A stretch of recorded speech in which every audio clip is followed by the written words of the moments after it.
Welcome to Kibois Breeders. My name is Isaac Osgei, the proprietor of Kibois Breeders Limited. Today we are turning 4 years old, and we are happy to celebrate with you by officially starting our YouTube channel that we will use to educate you guys, our fans and friends, on Dorper farming. We started during the pandemic period in the year 2020. And in those 4 years, we've seen tremendous growth and success in the farm. We started with only 5 animals on a small piece of land. But right now we are proud to say that we have 50 animals on this block that we opened last year. This is our Mosop farm. We opened last year. And we also have another 100 animals back where we were. So right now, from 5 animals in the year 2020, we are now at 150 animals, and we've also connected, served, and empowered communities with thousands of Dorper sheep, because we believe that Dorper sheep farming is wealth, and it is for everybody. It is for the smallholder farmer. It is for the large-scale farmers. It is for the elite farmers. This is the kind of farming that is meant to transform livelihoods of rural communities. It's meant to transform livelihoods and improve the economy of the country. And we urge everybody, obviously, to embrace Dorper farming for the success of livestock in the country. Thank you.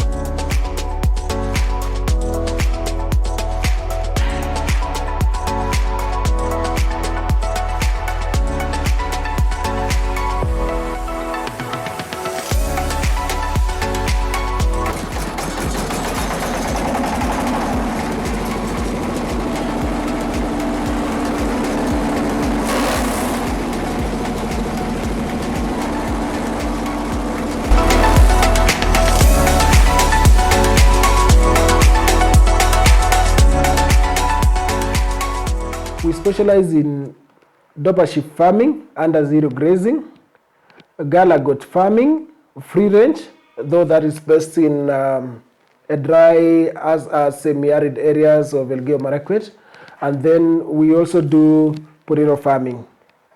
And today is our 4th anniversary. We started with 5 animals in the year 2020. Right now, we are proud to say that we have 150 Dorper sheep. And not only that, we imported pedigree rams from South Africa, 2 of them, because we believe that because we are very passionate about this farming. We imported 2 quality rams from South Africa. We started Dorper sheep farming in 2020.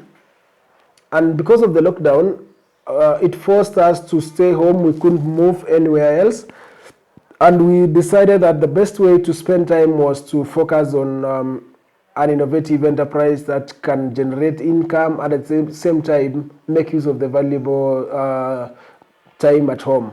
So we ventured into Dorper sheep farming, and first of all we did our research, and we found that there's a huge demand for sheep and goat farming in the Arab countries. Very, very huge. So Saudi Arabia, Oman, Iran, each of them during their festivals take up to 30,000 animals per country per year. Iran takes up to 200,000 from East Africa, not just Kenya.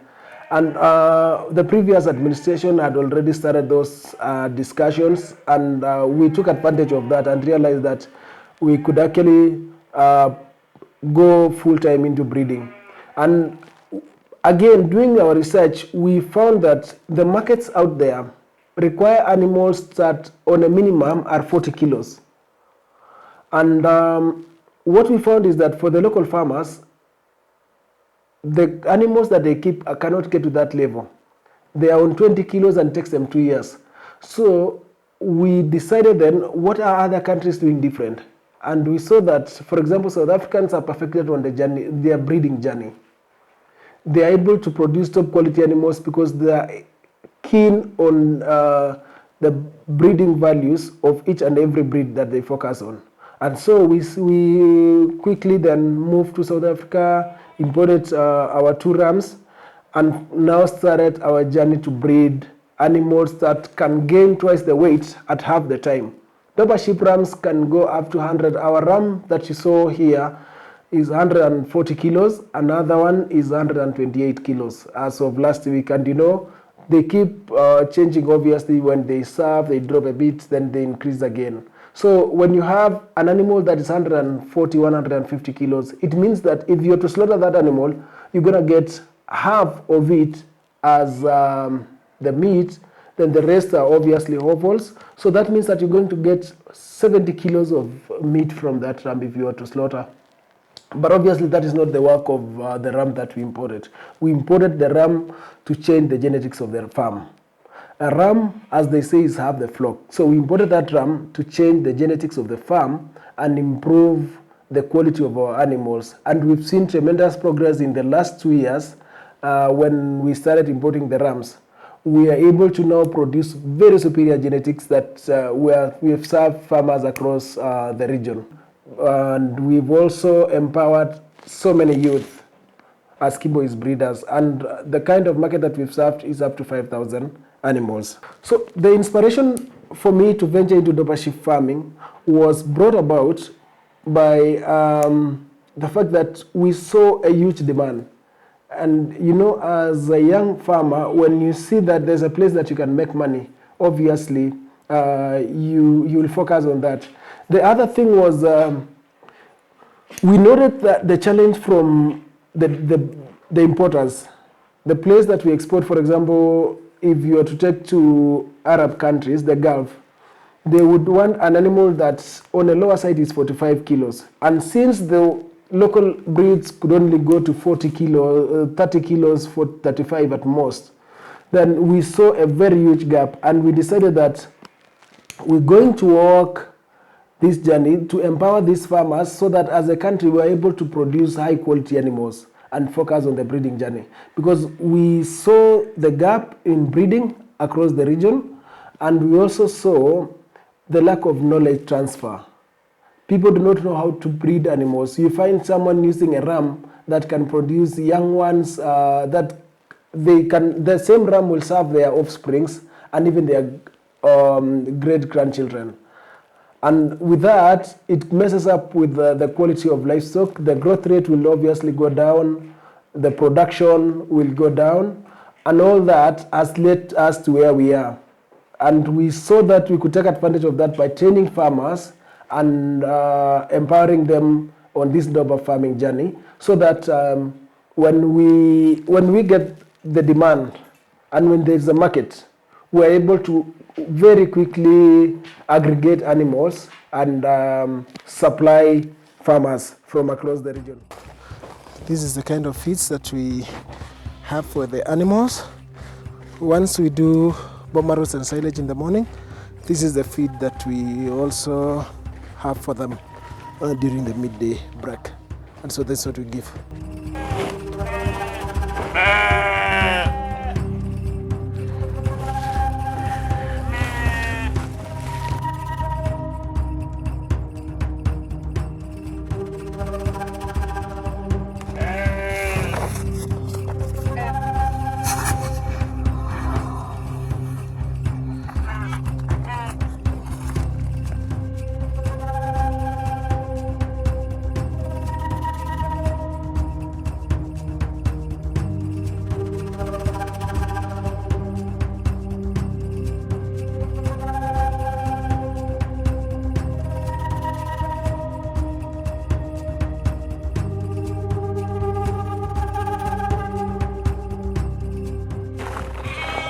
So this is the quality of feeds that we give our animals.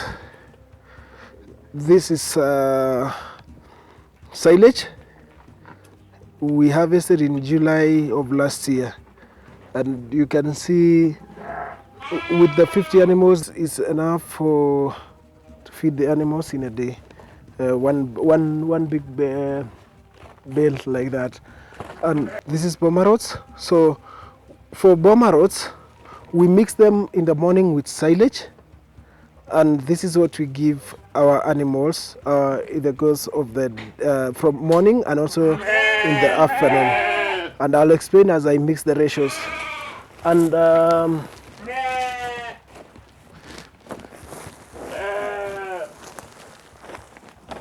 this is sheep meal. Sheep meal. We do 100 grams per animal per day at Lipidem. That means that we do not separate animals and say we are giving each one 100 grams. We just know that we have 15 animals here, so we give them 1.5 kilos a day. For those ones that are not lactating, we only give 50 grams per animal per day. And for the rams that we want to bring them back in shape, we also do 100 grams per day. So this is enough to last us for the day. And this is a mixture of, we grow our own maize here. The only thing that we are buying so that we save on cost is wheat bran, soya, and sunflower. Generally the proteins is what we buy, and a bit of wheat bran to just stop. But we grow 60% of this feed is maize, and the maize we grow it ourselves. Yeah. So for Napier grass, we only give them once in a day, and not so much, because what we are looking for here is vitamins. So we look for vitamins in this, and this forms the ratio of our feeds for the day. So we give Napier grass early in the morning, as soon as we are done with Pomerots and silage, and then we come in with we do the three feeds, which is Pomerots, silage, and sheep meal, and then we just come in with Napier grass separate for the vitamins, because we're looking for the vitamins here, and that gives you the results that you see in our sheep. So this is how we do what we do.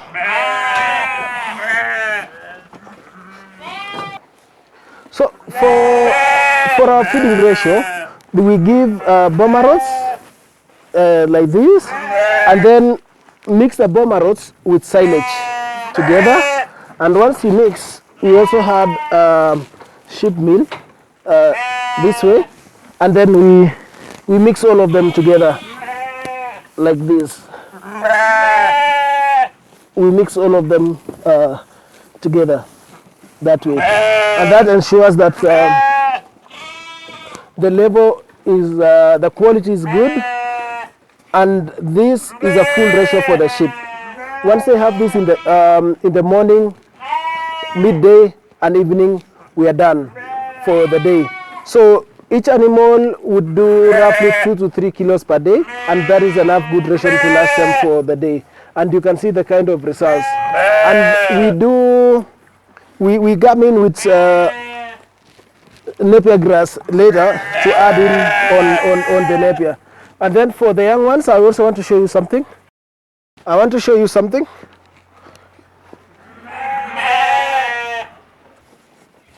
And creep feeding, we make sure that we give the lambs a special meal. So what we noted is that lambs, for example, these ones are 2 months old. We only give them, they do not like Pomerots and silage so much, so we give them a lot of greens. And most importantly, we also give them the sheep meal. So this kind of ratio is enough to bring them up, and we will see a very fast growth in the animals. So by mixing just sheep meal and Pomerots, and for them it's only 40 to 50 grams per lamb per day, plus the green grass, the Napier grass, Super Napier Pakchong. So a mix of Super Napier Pakchong and sheep meal is enough to bring these lambs up within a very short time, and their growth rate is so fast, so we are able to wean them within 80 days. On the 80, these ones were born in January, and we should be able to wean them now, end of this month. So we are weaning them this week. You can see they have already grown. They are already on 20 kilos. and this is what we are focusing on for the month. So this is another group. These are the winners. We just served them with, let me check that again. So this is a group of the dry ewes, and we are here serving them, feeding them. We have already served them a month ago, so all of them are 1 month in lamb. And so this is, for them, we will increase the ratio of green grass. We will increase their rate of vitamins, Supernapier pachong, on the last month before they lamp down. But also at this time, we are feeding them with 50 grams per day of sheep meal, and just the normal ratio for boma rods and silage. For the rest, it's 50 grams per day, and that is what we feed them on. They do not have so much demands right now until the last 2 months before they lamp down. That is when now the demand will go up, and we need to feed them well to be able to give us big lambs and a faster growth. As I said, we also give them sunflower vines, highly nutritious in vitamins, and they make sure that the animals come on heat. And we are also going to have a good tuning rate with this type of meals. So thank you very much.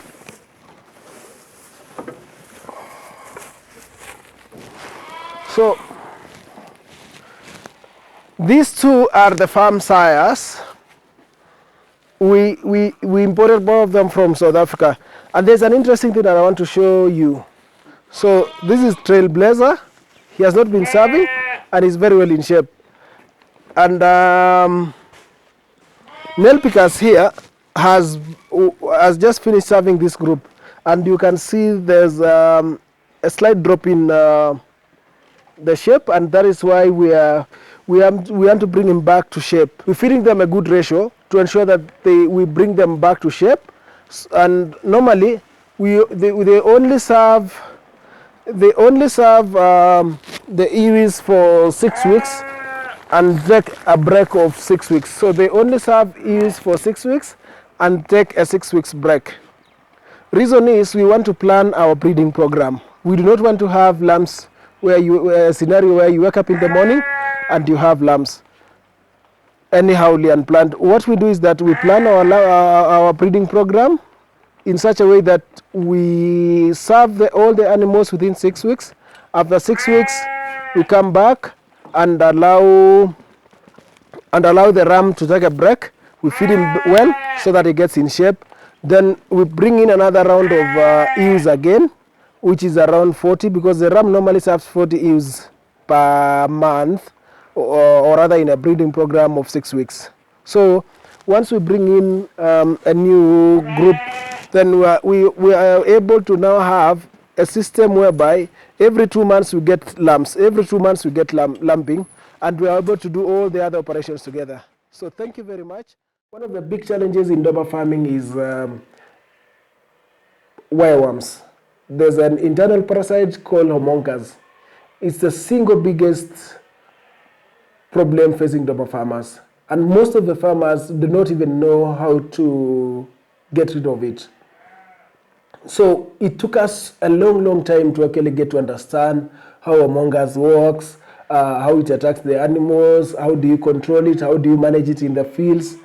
And we were lucky enough to get the experience from our breeders in South Africa. They gave us a guide, but you see, there's a difference between farming in a dry area and farming in a place like Nandi County, where it's pretty much green over time, a long period of time, and you'll have a lash of green grass over time, and that enables the parasites to come. So we struggled so much. We lost quite a number of animals when we started, until when a breeder from Uganda came to purchase animals, and she gave us an answer. She gave us an idea of how she manages. And when we tried their deworming program, we saw wonders. In fact, we dewormed our animals in December, and I can authoritatively say that we haven't seen a serious challenge in the farm from that time. So parasites was a big challenge. Then there's also just understanding the capital part of it on how to source. One ram to import is 250,000. For us to get to the state that we're able to import 2 rams, it costed an arm and a leg. That was 500,000 plus. So the capital also to start is a big challenge. But we take pride in the fact that we learned very quickly, and we saw that to change and to improve the flock, you only needed to get quality local ewes, which are very much affordable, and just focus on importing a ram. So instead of spending $1 million buying all the animals, I could quickly get 50 animals at maybe 10, 15,000 each, and then just get a ram. And within a year, I have 2 seasons of lambing, and I have that makes me have 100 quality animals in just 1 season, in just 2 seasons. That is just 12 months. So that we're proud that we were able to be educated by those guys. The other one was vaccination. We didn't know exactly the vaccination program for sheep. It took us time to actually perfect that. You actually need to synchronize lambing so that you can vaccinate all the lambs at the same time, all the animals at the same time, particularly the ones that are in lamb just 2 months before they lamb down, because issues like clostridial diseases, pulpy kidney, enterotoxemia, tetanus, all those pose a very big threat. And you need, for Dorper farming, you do not have milk that you say you can sell milk. The profit is in the lambs. And if you lose lambs, then obviously you lose money and you lose the essence of farming. So we need to make sure that we reduce the lamb mortality to less than 2% per year. And we're not yet there, we are perfecting. And I think we've made progress, especially when now we've known exactly the vaccination program that is needed, so that we do not get to lose lambs and we don't get to lose animals over time. So those are the 3 challenges. Number 1 was parasites, particularly just the wireworm, the homunculus, or papa's bollworm. The other one, clostridial diseases. And the third was capital, obviously, and the understanding of breeding journey. Those were the challenges that we faced. And I think the fact that we visited other farmers, we got to learn. In this farming journey, you need to work as a team. You cannot go alone. You need the challenges that you're facing in the farm are unique to every individual, and at times you can get a new challenge that you may not have seen before, but if you visit another farmer, they're able to tell you that this is how to control it. Otherwise, you might spend 3 to 4 years working on the same challenge, but not getting the results. So what I encourage most farmers is learn, visit farms, network with Dorper farmers, ask for opportunities that are available. We are very, very active on social media. We train farmers online. We share our story. We share the challenges that we go through. We tell farmers on what they need to do to succeed. And most importantly, we also supply them with breeding stock and off-take them whenever they have some extras for sale, and we have a market, say, from the counties or from Uganda. So we offer that, and we train. We offer a lot of opportunities out there to train the farmers, and that makes our farm to stand out. Community support has really been tremendous. Number 1, we've empowered up to 6,000 farmers in the last 3 years.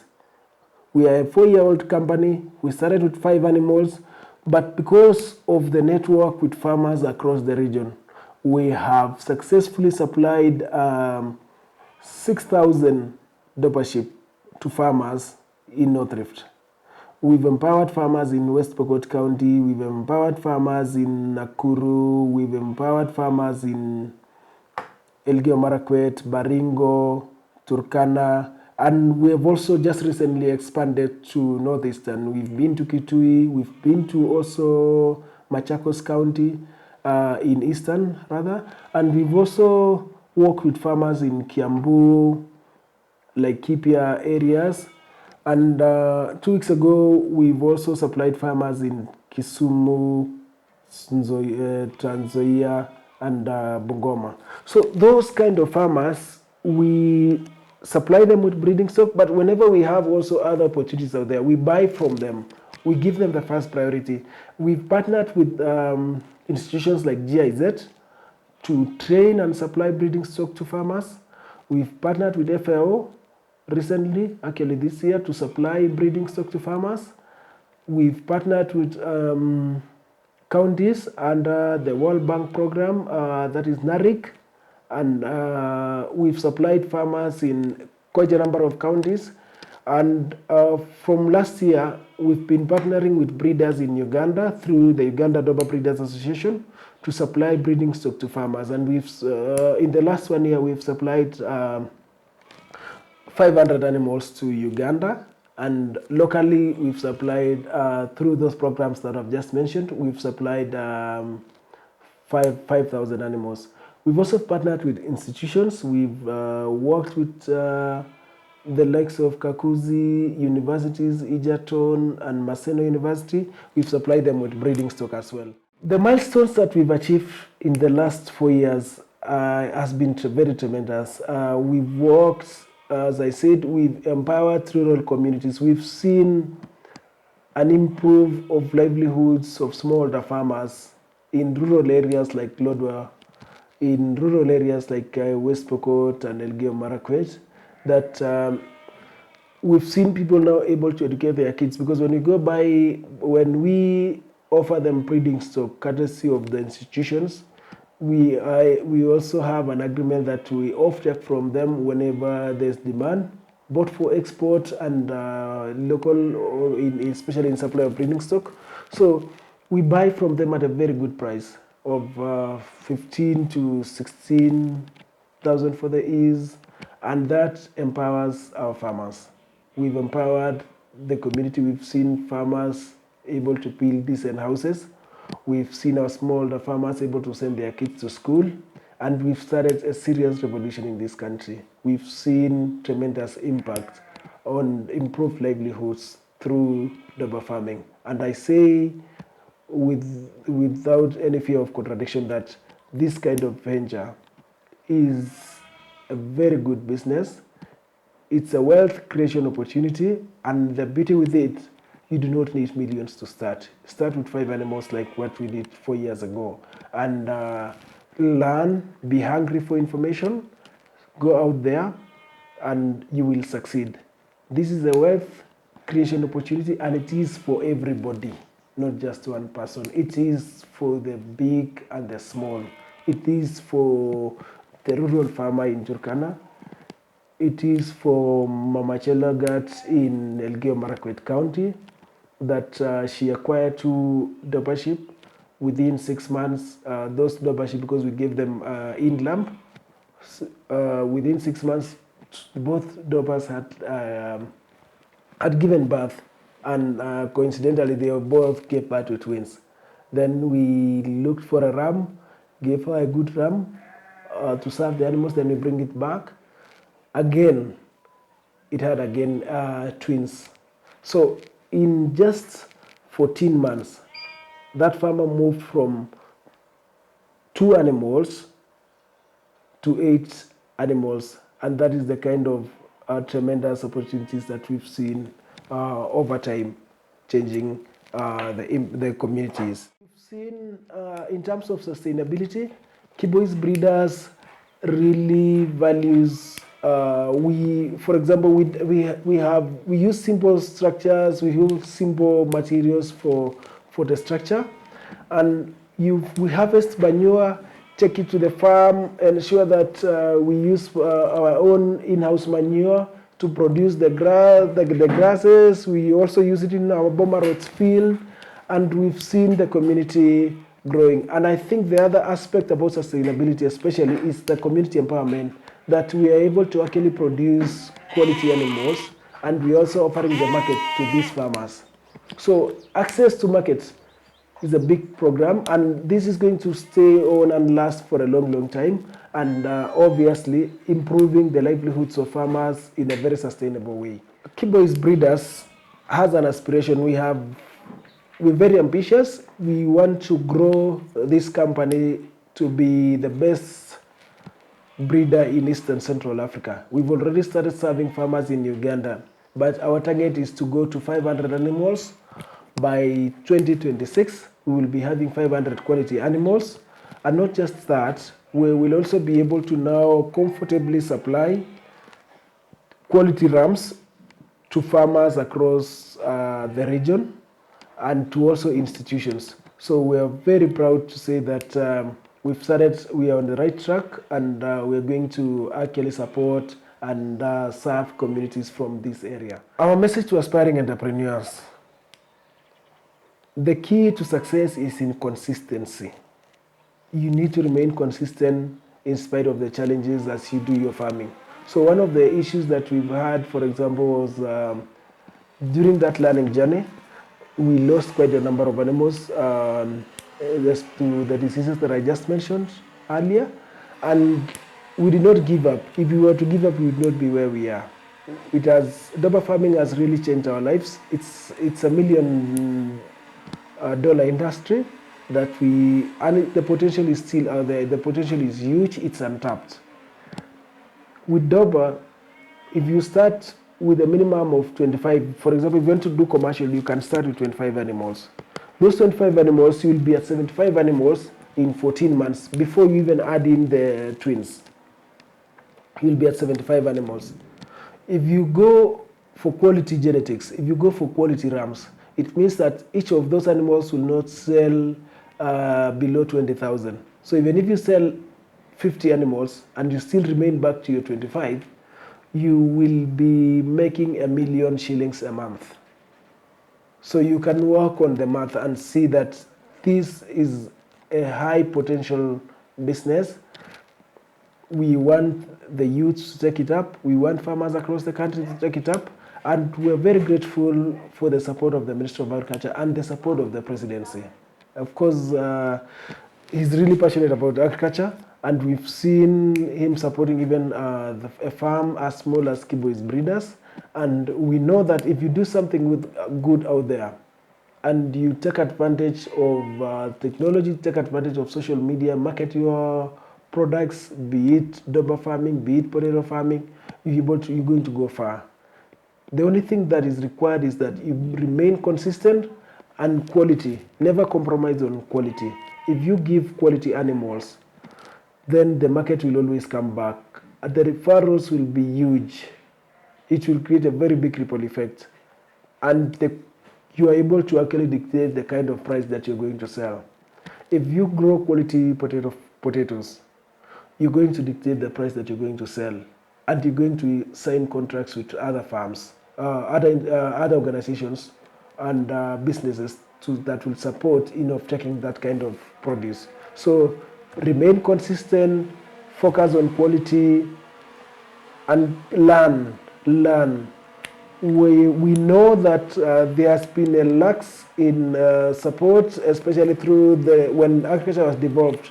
There's been a big gap in access to knowledge, access to training and information, technical information on farming.